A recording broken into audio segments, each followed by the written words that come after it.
Desse texto que nós lemos, eu queria pegar uma palavra, a chave aí que diz amou.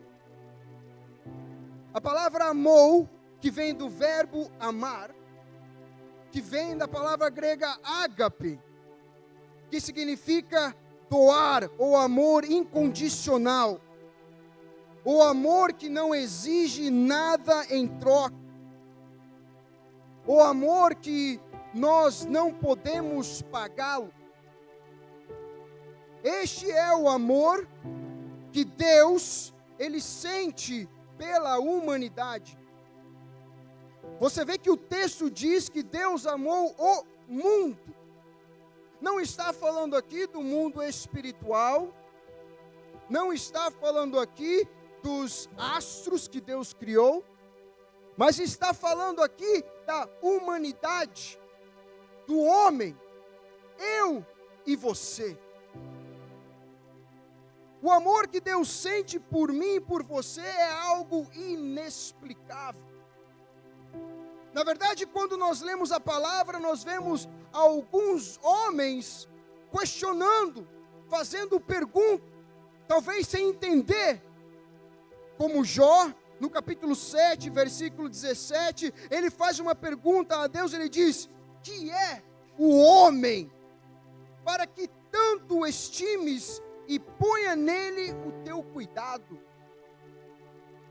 Ele faz essa pergunta, ele vê a grandeza de Deus, ele vê a inferioridade da raça humana, e ele pergunta: que é o homem, para que esse Deus tão grande possa se lembrar dele? O salmista Davi faz a mesma pergunta, ele diz no Salmo 8:4, quem é o homem para que dele te lembres? Quem somos nós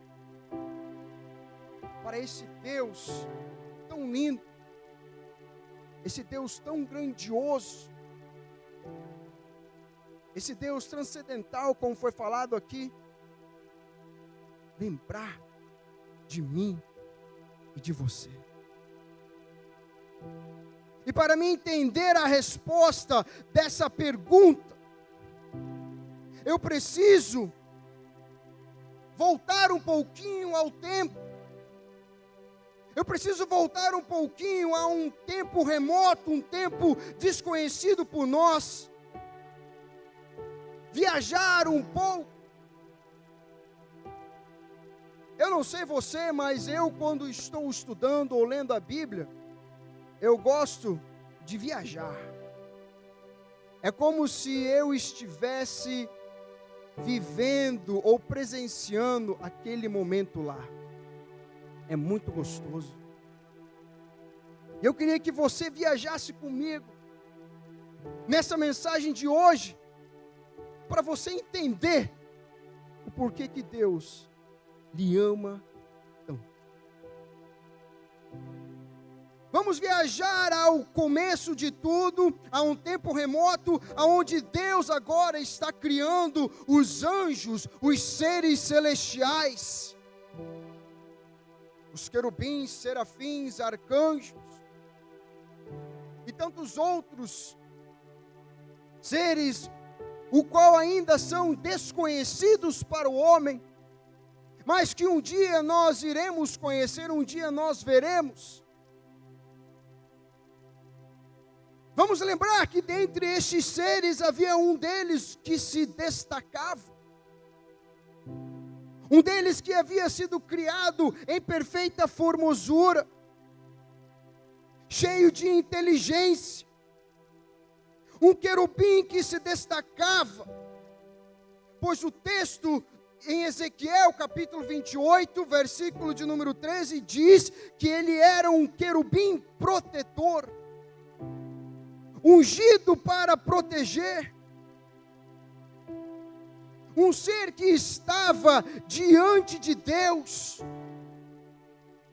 um ser que no dia em que ele foi formado, os instrumentos musicais também foram criados, um ser que havia sido criado para mostrar a grandeza de Deus, possuía uma hierarquia, passeava pelo Éden, o paraíso do Senhor, sobre as pedras preciosas caminhava, e sobre a terra passeava.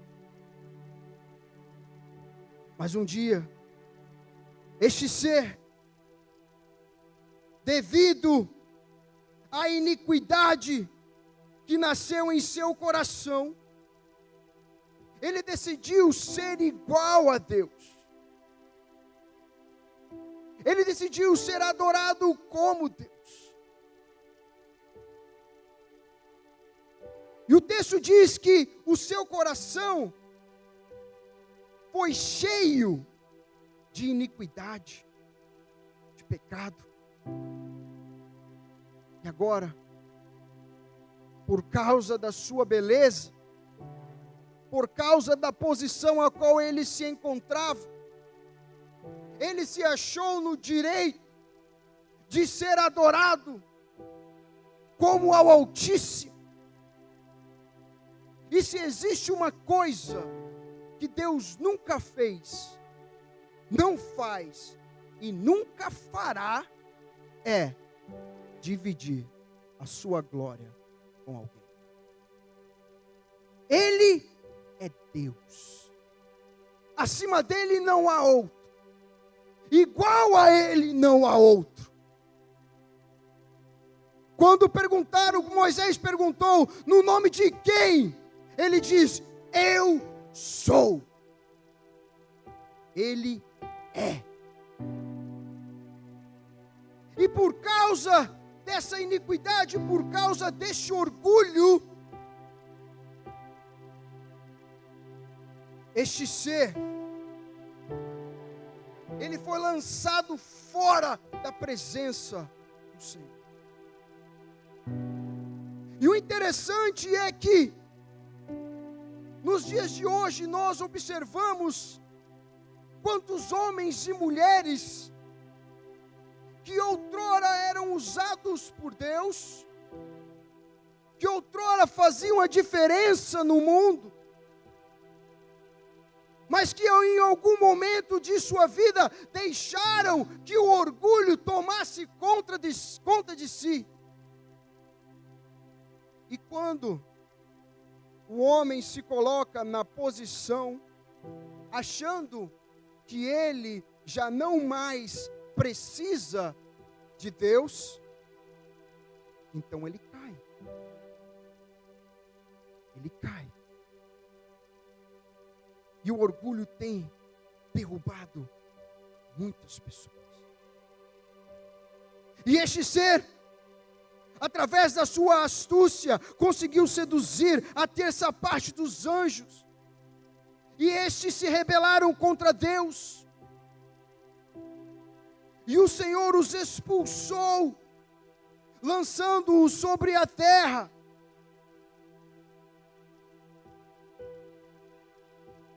E agora,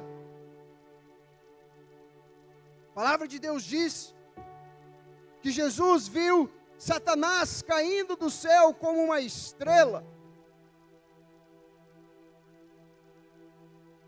E essa terra, que outrora ele passeava por ela, um reino que ele havia, se torna sem forma e vazia.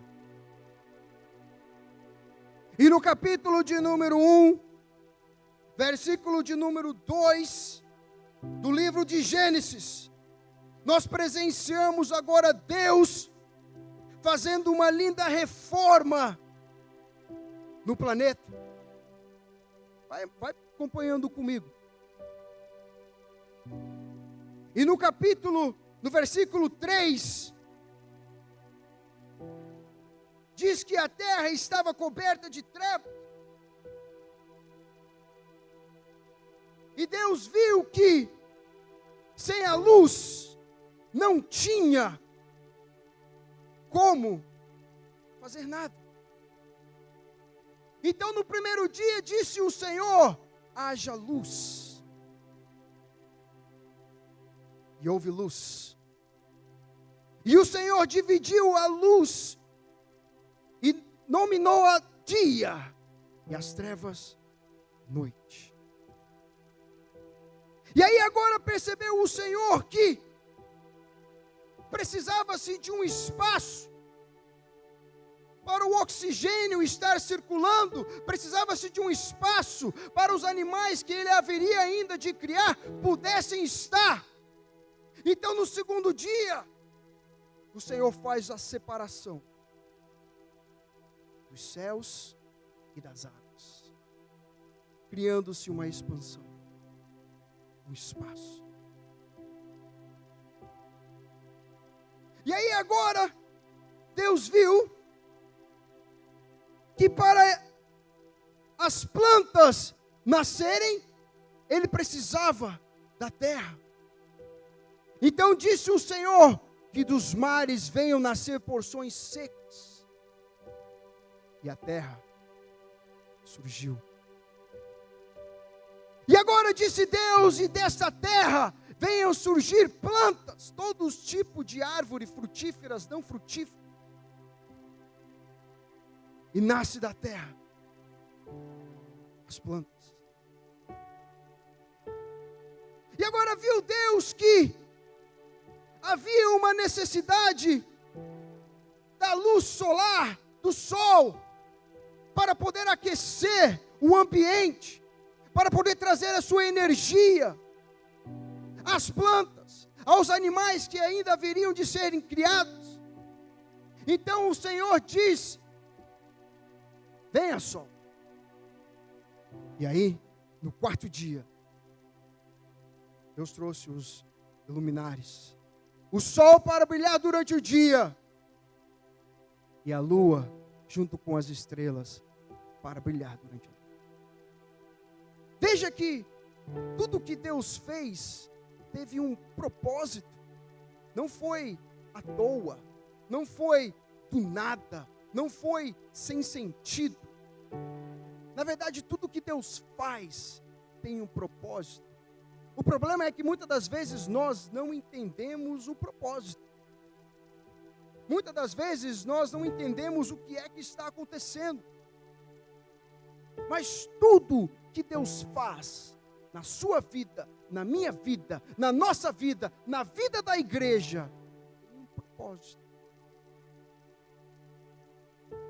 E agora, a plataforma estava fundada, a terra já estava preparada para receber os seus novos habitantes. Então agora o Senhor cria os animais, e dos mares nascem-se os peixes, grandes e pequenos, e de repente as aves começam a voar, e os répteis começam a passear.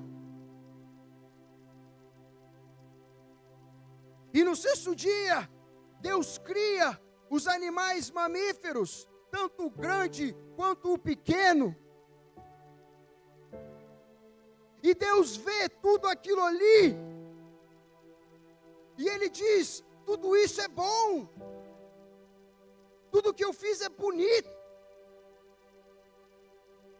mas ainda está faltando uma coisa. Tudo que eu fiz está perfeito, mas ainda está faltando alguém para estar gerenciando tudo isso daqui, para estar cuidando de tudo isso daqui, para poder administrar tudo isso daqui, para poder reinar neste novo reino. Então, Deus reúne um solene conselho divino e faz a seguinte declaração. E eu acho linda essa declaração, porque foi um ato imediato de Deus. Ele não pensou duas vezes, ele não pediu permissão, ele não perguntou se ele podia ou não podia. Ele disse: façamos o homem a nossa imagem, conforme a nossa semelhança. E aí agora eu posso imaginar o Senhor do pó da terra formando o homem, colocando nele os mínimos detalhes, colocando, desenhando. Ah, que lindo. Quando nós falamos da criação do homem, nós podemos destacar algumas coisas. Primeiro, foi uma decisão imediata de Deus. E você vai entender o porquê que você é tão importante. Diferente dos outros seres. Segundo, ele foi criado à sua imagem, com consciência própria. Um ser inteligente,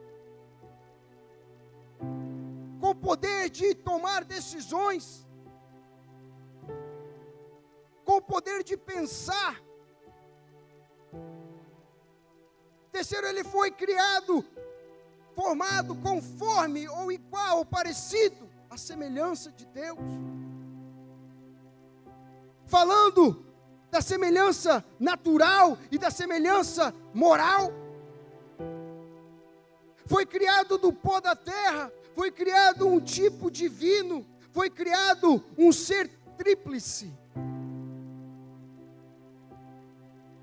Espírito, alma e corpo. A palavra de Deus diz que após Deus ter formado Adão com as suas próprias mãos, ele soprou o Espírito. E este boneco de barro se torna agora alma vivente. Nós somos um espírito e temos uma alma e habitamos em um corpo. Um ser tríplice. O homem foi criado para dominar, para reinar. O homem foi criado para a vida e não para a morte. Deus não criou o homem pensando na morte. Deus criou o homem para viver. Entenda isso. Deus te criou para viver e ter vida e vida em abundância. Não é uma vida miserável, é vida em abundância. Mas essa vida em abundância você só vai ter agora através de Jesus. Deus criou o homem, a coroa da criação. A coroa, o fechamento. Eu falei isso no curso de teologia. Imagine um quebra-cabeça. Aí Deus colocou todas as peças e formou esse lindo quebra-cabeça. E aí faltava a peça final para completar essa peça final. E foi completo. Agora tudo estava lindo, tudo estava perfeito. Deus criou o homem e a mulher e os põe em uma região chamada Éden.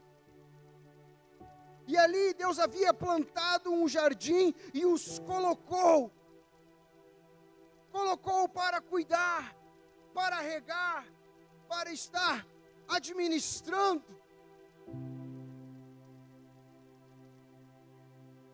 E o homem tinha um elo, uma comunhão, algo lindo, algo especial com Deus.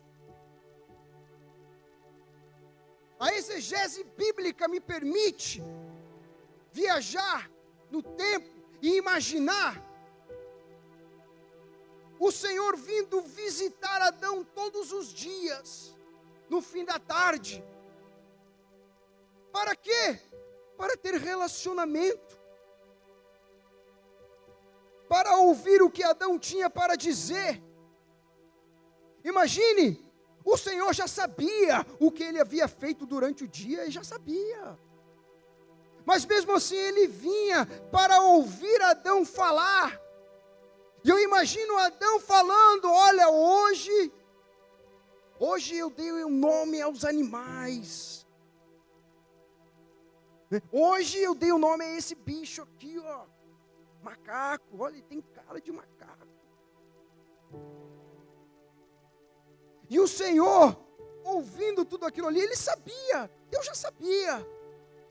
Mas ele tinha prazer em dialogar. Deixa eu te falar uma coisa. Deus tem prazer em ouvir você conversar com Ele. Ele já sabe do que você precisa, Ele sabe do seu dia, Ele sabe de tudo, mas Ele tem prazer em ouvir o que é que o Arthur tem para me dizer hoje.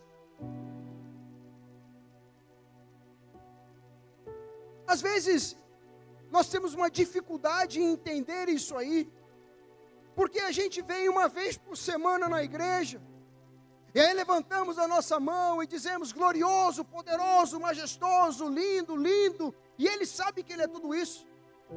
Mas durante a semana, nós não somos capazes de dizer um oi, ou um bom dia.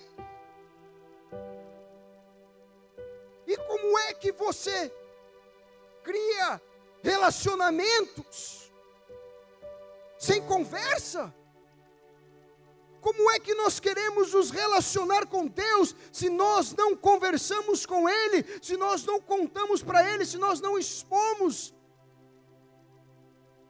Ele já sabe, é bem verdade, mas Ele tem prazer em ouvir a sua voz. Experimente um dia conversar com o Senhor.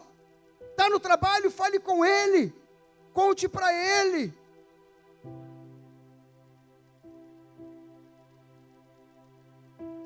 Às vezes em quando eu dou uma de doido mesmo. Me desculpa. Nós que trabalhamos na construção, às vezes em quando a gente pega uns trabalhos que você fala assim: meu Deus. E uns dias eu peguei uma cliente atribulada. Rapaz, a mulher era atribulada. E eu reclamei com o Senhor. Eu falei: Deus, que mulher atribulada. Meu Deus. Me ajuda. Estava lá contando. Sabe, quando você às vezes tem que sair de dentro da casa e lá fora, dar uma respirada, tomar uma aguinha, aí você volta. Mais ou menos assim. Deus sabia o que estava acontecendo? Sabia. Mas eu fiz questão de falar para ele: ó, Senhor, que mulher atribulada. Vou orar pela vida dela. Orei, falei: Senhor, abençoa essa mulher aí, em nome de Jesus. Tira esse espírito de perturbação da vida dela, em nome de Jesus. E voltei, pronto, terminamos o trabalho. Ainda no final ela deu uma notinha lá, gostou do trabalho. Mas o ponto aqui é o diálogo. O relacionamento que Adão tinha com Deus era algo especial. Era algo que só ele tinha. Você não vê menção na Bíblia de Deus indo falar com os outros seres criados por Ele, mas você vê Deus vindo conversar com Adão, com o homem, com este ser que Ele criou, formou. Mas entre tudo isso que nós citamos antes, Deus ainda deu ao homem uma coisa a mais. Uma coisa que faz toda a diferença.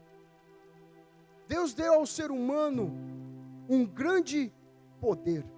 Você sabe que você tem um grande poder? Você sabia disso? Você tem um grande poder, irmãos. Que poder é esse, pastor? O poder de decidir. O livre arbítrio. O poder de poder escolher.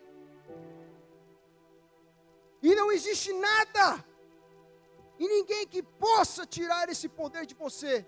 O próprio Deus. E Ele pode, mas Ele não faz. Ele deixa. E Adão, a ele foi dado esse poder de escolha. O que diferenciava ele de todos os outros seres criados por Deus. O que fazia dele um ser especial. Porque agora ele podia escolher o que fazer e o que não fazer.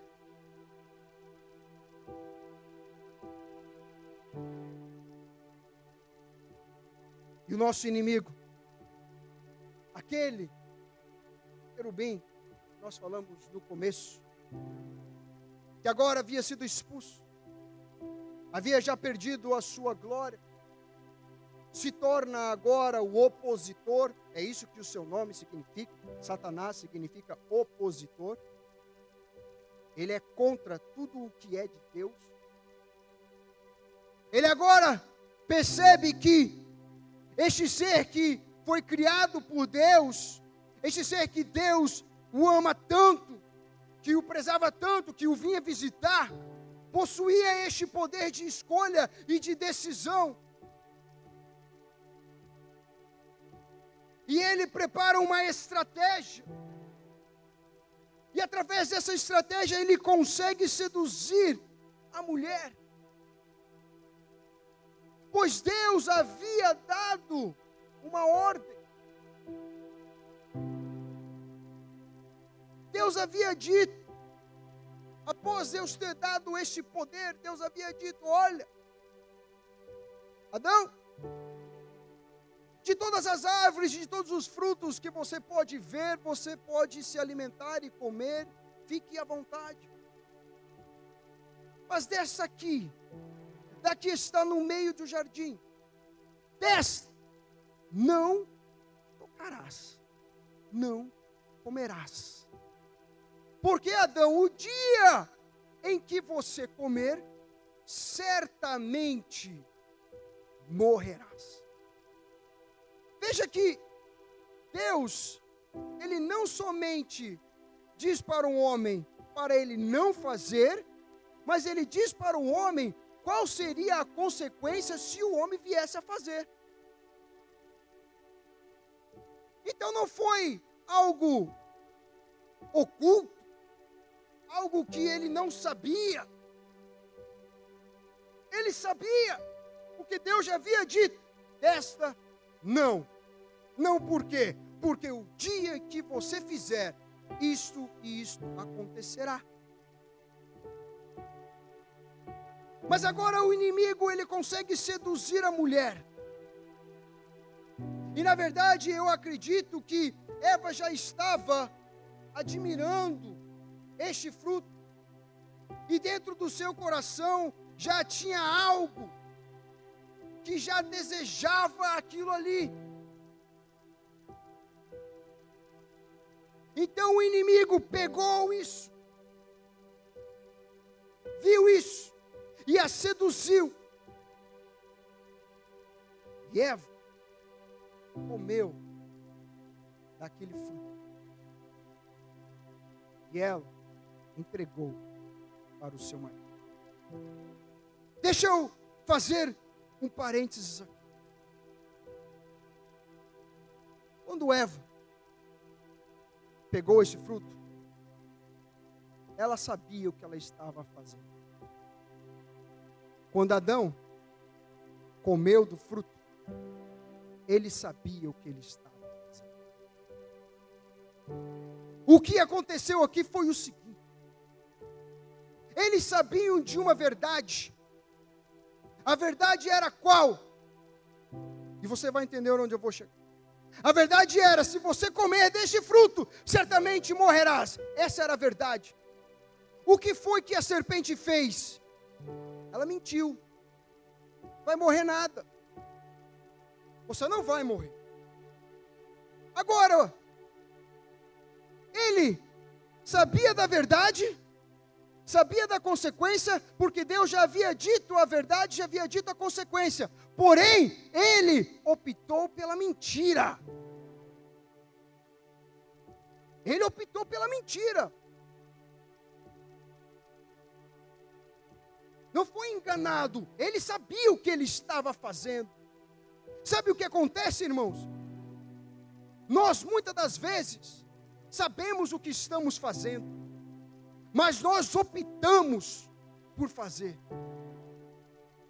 O apóstolo Paulo diz ao seu filho na fé, Timóteo, o seguinte: nos últimos dias, sabe o que vai acontecer? As pessoas vão querer se desviar da sã doutrina, para dar ouvido a fábulas, a mentiras.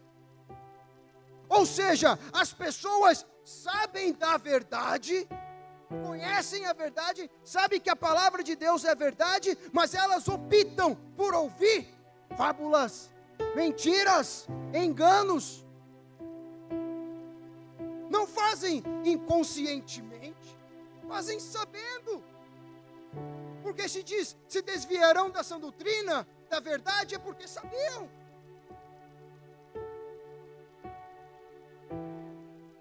O que eu quero dizer com isso? Eu quero dizer que nós podemos sim dizer não para o pecado. Nós podemos dizer sim, não. Neste momento aqui, quando a serpente disse, certamente não morrerás, era a hora de Eva falar, opa, pode parar por aí, para trás de mim, meu Deus já me falou o que vai acontecer, Deus já me disse o que iria acontecer, eu estou fora, fui. Foi isso que ela fez? Ela deu? Deus falou, né? Mas eu já estou com vontade, já tenho desejo. Foi confirmado aqui pela serpente que eu não vou morrer mesmo. Então, na maioria das vezes nós sabemos quando estamos fazendo errado, quando estamos pecando contra o Senhor. E muitas das vezes nós só estamos esperando alguém lhe dizer, não tem problema não. Pode ficar tranquilo. Não dá nada não. Deus, Ele é muito bom. Deus, Ele é amor. A graça e a graça. E aí sempre é jogada a graça. Deixa eu te dizer uma coisa sobre a graça. Um parênteses aqui. A graça para a humanidade foi a melhor coisa que poderia ter sido que acontecer. Melhor coisa, não houve coisa melhor, a graça. Mas ela é a pior coisa para aqueles que a mal interpretam. Para aqueles que acham que por causa da graça eu posso fazer o que eu quiser da minha vida, que não há consequências, porque Deus, Ele é tão bom que pela sua graça eu sou salvo. É onde está o problema. Nós podemos dizer não quando o pecado bater a porta. Como é que é isso, pastor? Me prova. Lhe provo. Caim. O texto diz, a palavra do Senhor é bem clara. Caim, o pecado já está batendo na porta. Caim, o pecado já está batendo na porta. Cabe agora a você a escolher fazê-lo ou não.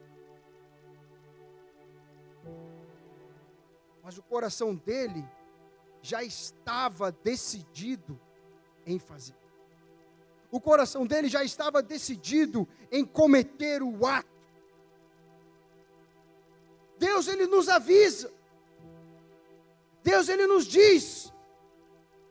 Quantos aqui já não ouviram aquela vozinha no seu ouvido? Não faça. A voz do Espírito Santo falando. Mas aí nós, com esse poder que nos foi dado, decidimos. Quer saber de uma coisa? Vou fazer. E aí fazemos, sofremos as consequências e choramos. Ai Deus, por quê? Por quê?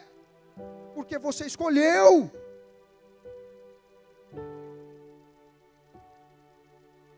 Deus não queria que Adão viesse a cair, irmãos. Não pense você, puxa, que Deus masoquista é esse, colocou a árvore lá só para tentar o cara, só para o cara cair. Não era esse o plano do Senhor.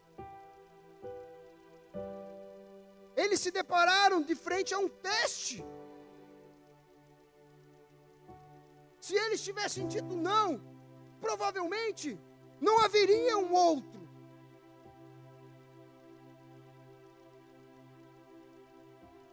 Mas eles fizeram, escolheram. E quando isso aconteceu, a criação, a terra, tudo aquilo que Deus havia criado, passou por uma grande metamorfose. E o pecado entrou neste mundo. E o homem agora, distanciado de Deus, longe do Senhor, cada vez mais e mais se aprofundava no pecado. E além de ter perdido tudo aquilo que Deus havia dado, ele ainda agora experimentaria a morte, tanto física, mas mais do que a física, a espiritual. Nós vivemos em um mundo onde milhares e milhares de pessoas estão mortas, não fisicamente falando, mas espiritualmente falando. Pastor, me explica o que é a morte espiritual. Sim, lhe explico. A morte espiritual é quando o nosso espírito está longe de Deus. Deus é que nos dá a vida. Ele soprou o fôlego de vida, lembra? Longe dele não há vida. Não há vida. Por mais que você fale, eu estou vivo. Não há vida. E o nosso inimigo, ele criou um sistema onde ele conseguiu prender, ele foi o arquiteto do sistema, onde ele conseguiu prender os seres humanos, a mente humana, para que o homem continue nesse estado de morte espiritual.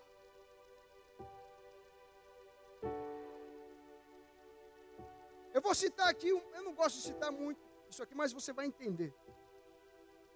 Sabe aquele filme do Matrix? Como é que fala em português? Matrix? Sabe aquele filme do Matrix? Acho que todo mundo que já assistiu. Você vai entender o que eu estou te falando. Nesse filme, as pessoas, os seres humanos, estão presos dentro de um sistema. Ok? Criado por um arquiteto.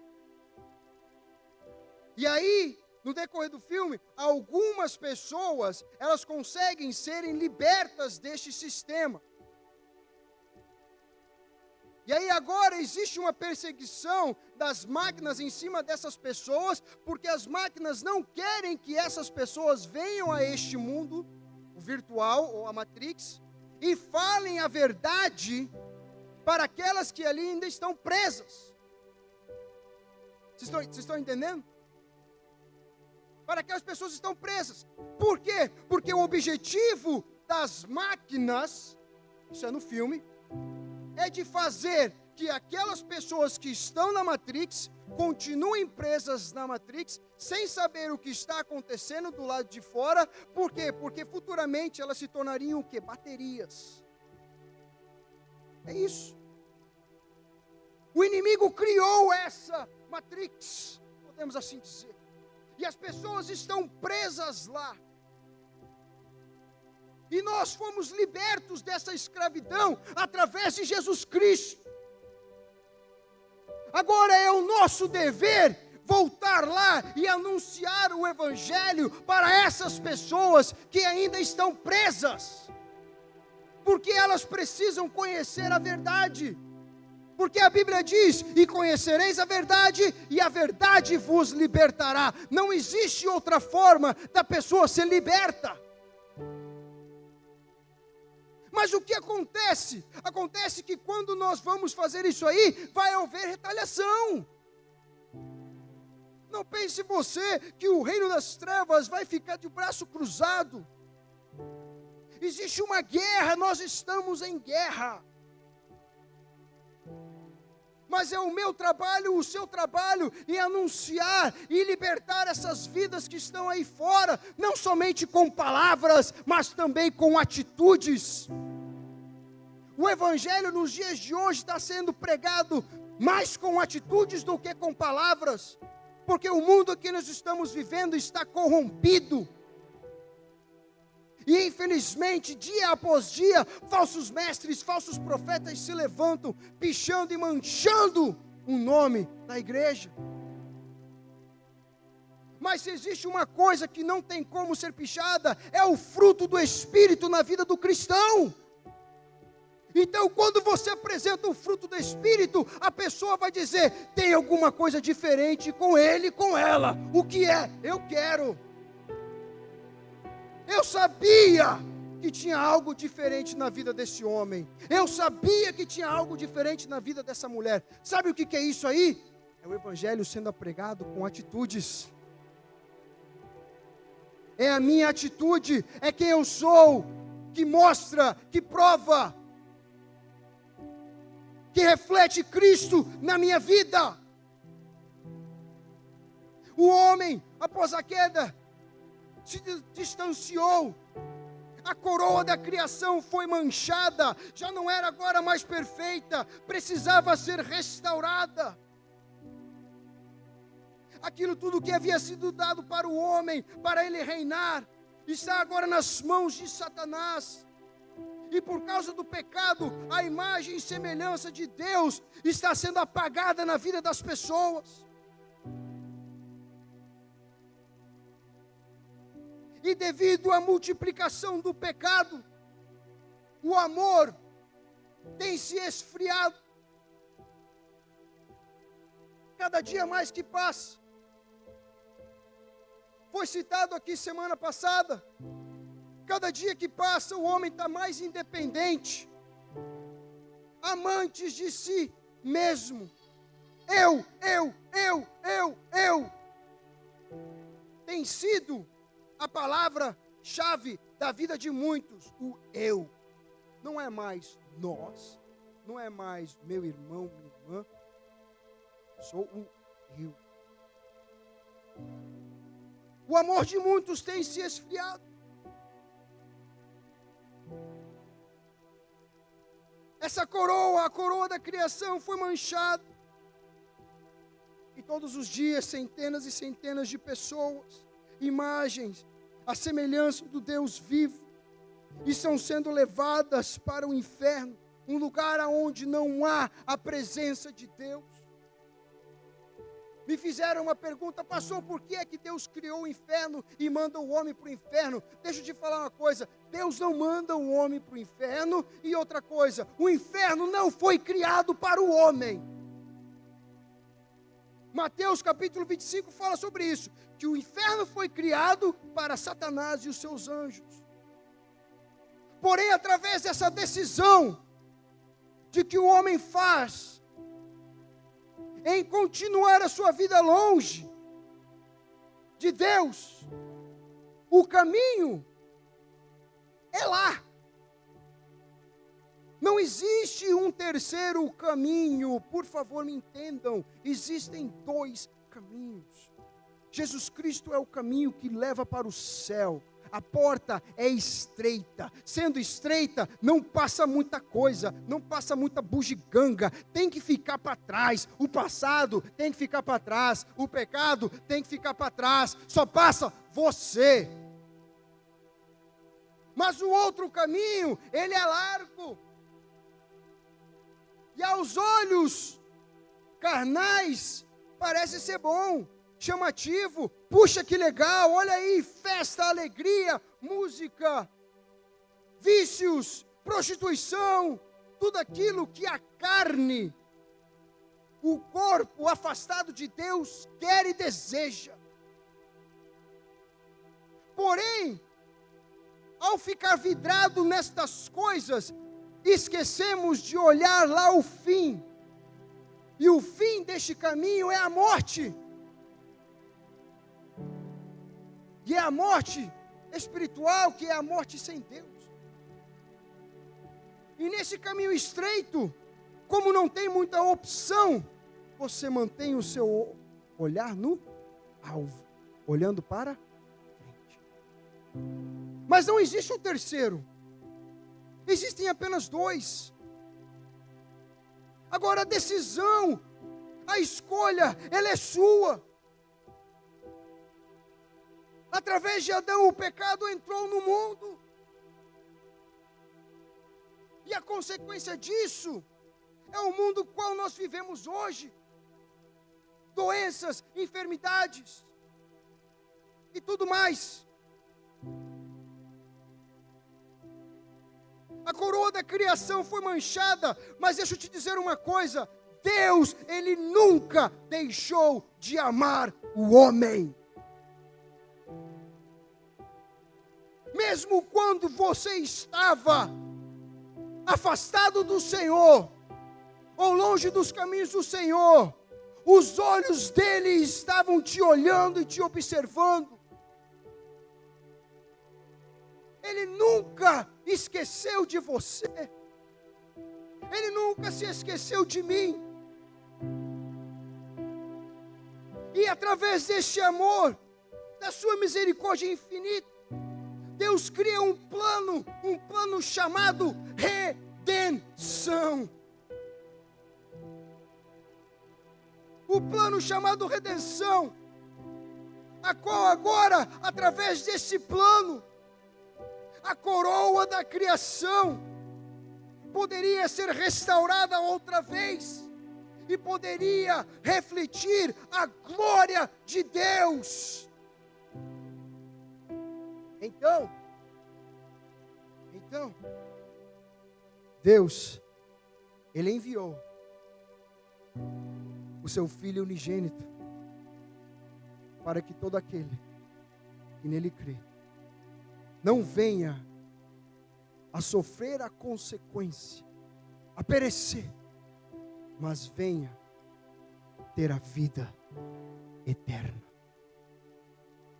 O plano está feito. Jesus Cristo é esse plano. Eu queria pedir à igreja para se pôr em pé.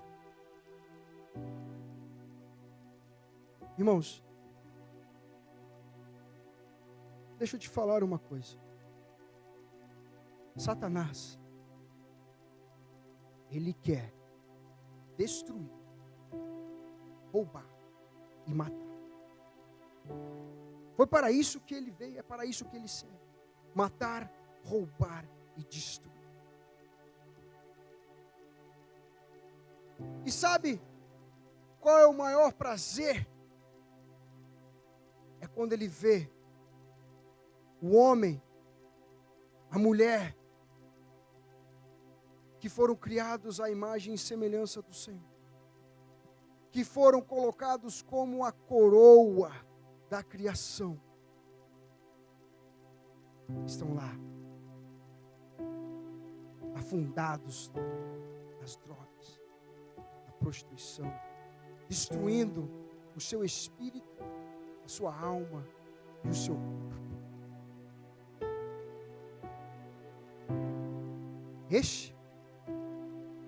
Isto aí é a coroa da criação. Isto aí, olha,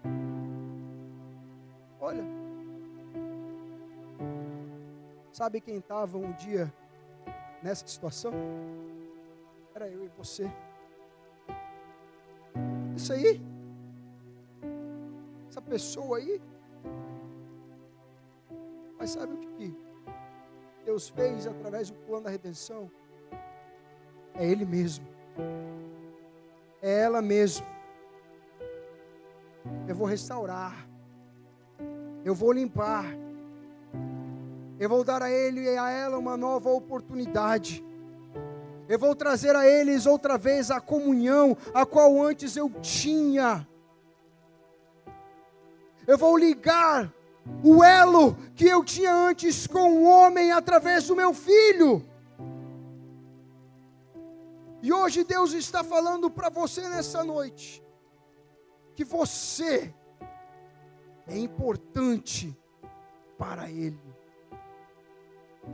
Por mais que o mundo, por mais que as pessoas aí fora digam que você não vale de nada,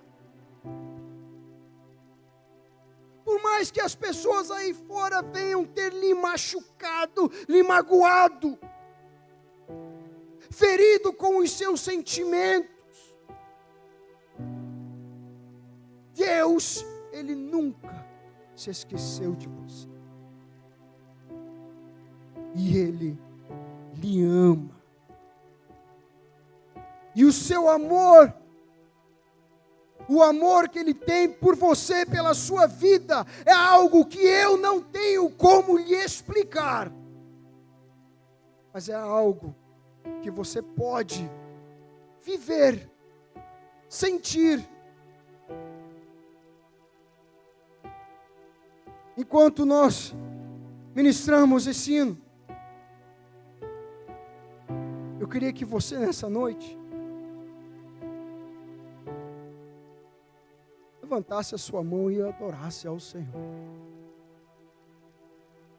Se você sentiu no coração e desejar uma oração, nós iremos orar pela sua vida. Quem sabe você tem lutado para vencer o pecado. Quem sabe você tem lutado e às vezes você não tem conseguido. Mas deixa eu te dizer uma coisa. O Espírito Santo, o nosso Consolador, Ele é expert nessa área.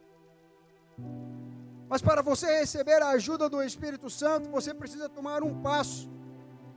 E qual é esse passo, pastor? É o passo do arrependimento. É o passo de dizer, a partir de hoje, não mais.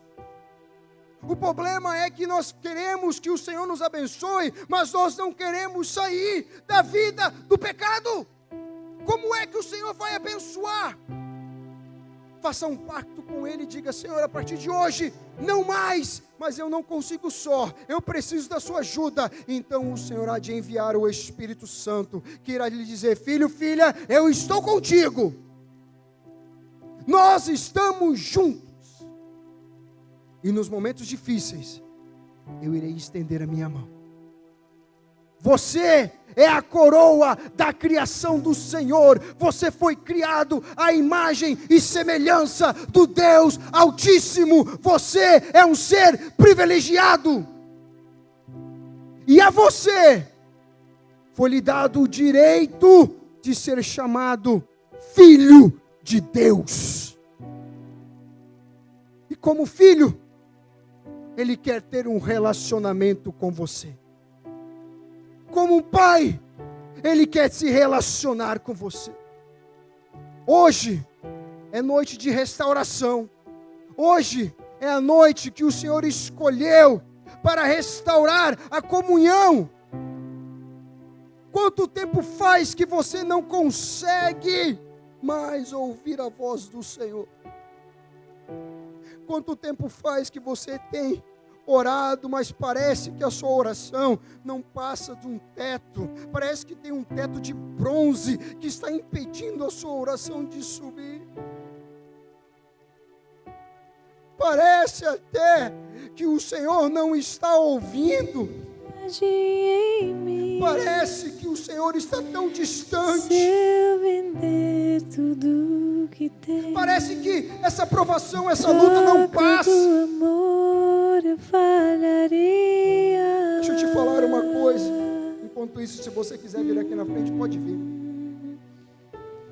Jó, mas o amor não Deus, Ele não se compra, nem se colocou Jó naquela prova o amor para que Jó viesse a se aprender, ganha, para que Jó viesse a de sofrer. graça o recebe. Presta atenção no que eu vou dizer. Eu quero conhecer Deus permitiu que aquilo tudo acontecesse com a vida de Jó para provar, não para Jó, mas para Satanás, para o mundo espiritual, que o homem, ele é capaz de ser fiel ao Senhor, mesmo que tudo esteja dando errado.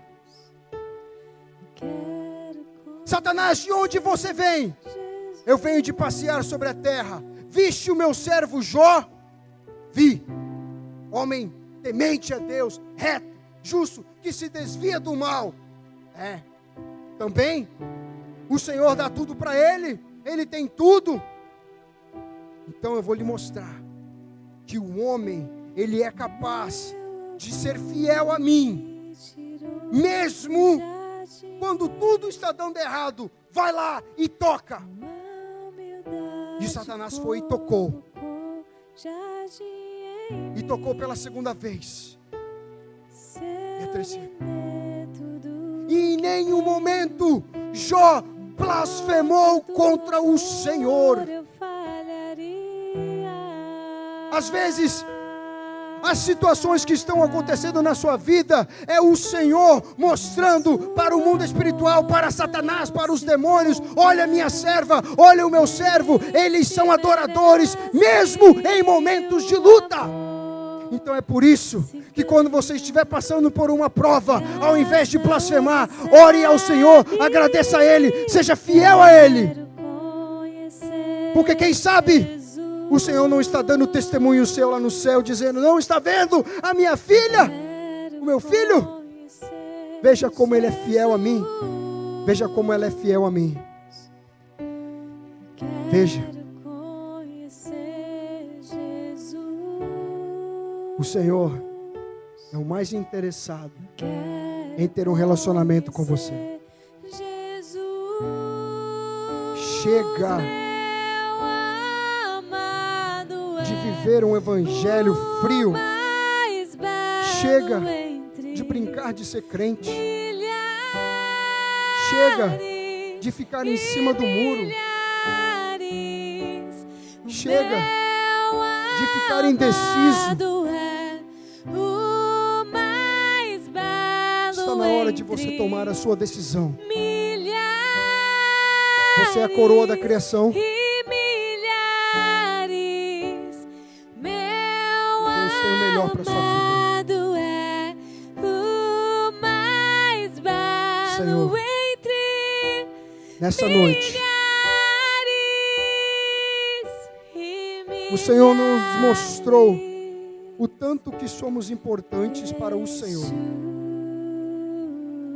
Essa noite o Senhor nos mostrou que nós temos um grande valor para o Senhor. O Senhor nos mostrou o porquê que o Senhor nos ama tanto. O porquê que nós somos tão especiais. Senhor, nessa noite eu peço que o Senhor possa sarar os corações que estão machucados. Que todos de nós venhamos a sair daqui hoje com a nossa cabeça erguida, olhando para cima e dizendo: eu sou filho do Altíssimo. Eu sou a imagem e semelhança de Deus, a coroa da sua criação. E eu tenho importância para o Senhor. Sara, Senhor, as feridas. Senhor, limpa os pecados, tira as manchas. Perdoa, Senhor, os nossos pecados, perdoa as nossas falhas. Ó Deus, ajuda-nos.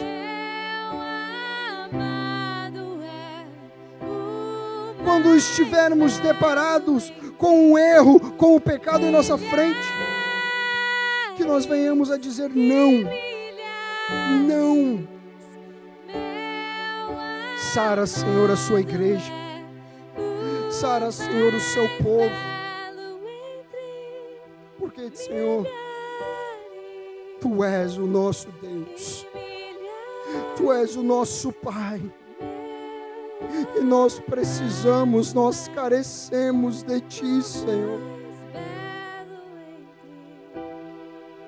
Senhor, sem Ti nós estamos mortos. Sem Ti nós não temos vida. Sem Ti nós não temos forças.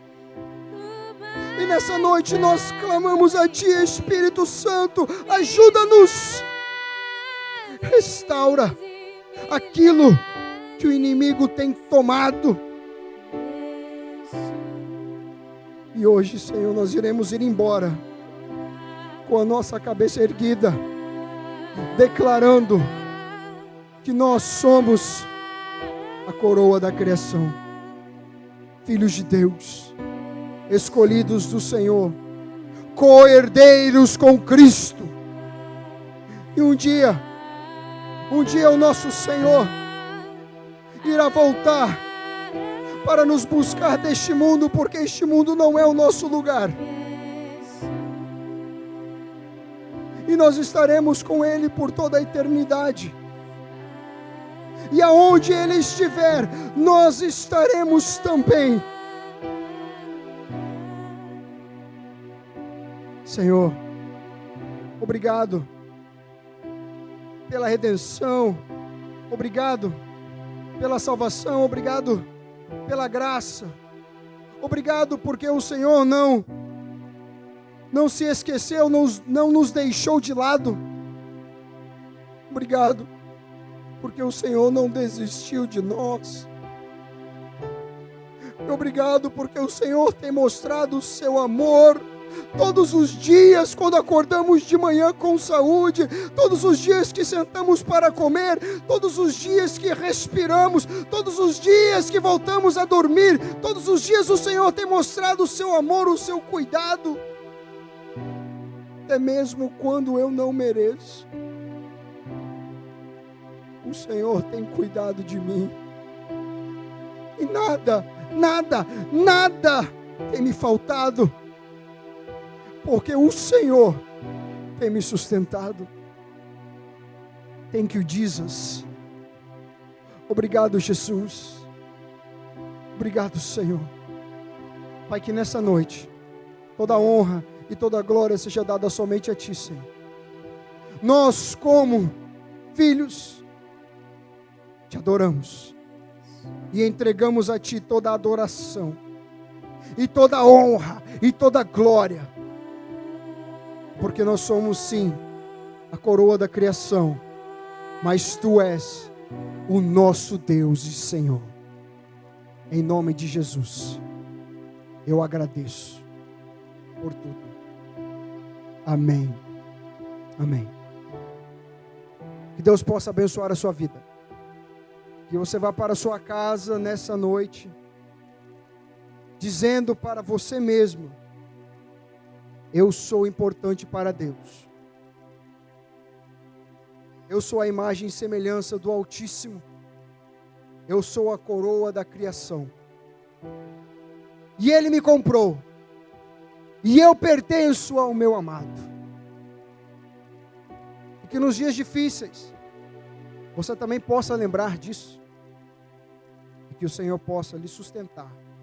E sustentar a todos nós. Em nome de Jesus, eu abençoo a sua vida. Amém.